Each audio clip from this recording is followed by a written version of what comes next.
trabaho na hindi magkukuha ng napakaraming oras mo. Parang ganun. Pero ang punto dyan pwede na sana dumiretso. Hindi ba? Hindi na nagsayang. Anyway, you can learn something else on the side.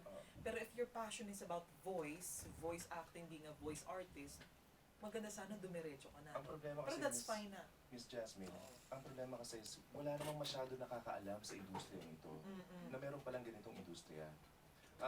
When we were groomed to grow up, no, our parents would like us to be like, oh, yung anak ko gusto ko maging doktor yan. Ito magiging lawyer to. Ito magiging teacher to, engineer. Pero wala nagsasabing, gusto ko paglaki mo maging voice talent. Oo. Walang ganun.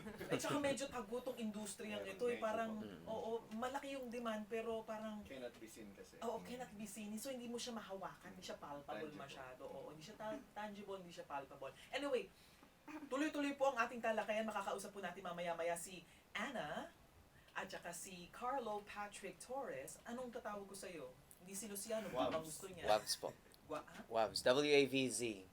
Wave, Wavs? kasi from the wavy hair. Wavs. O sige, Wavs. Mamaya, mag-uusap tayong dalawa, no? Apo. Babalikan po natin ang ating talakayan. Kasama po natin ang mga voice artist at ilang pa pong mga sample ng kanilang mga trabaho. Nakakatuwa.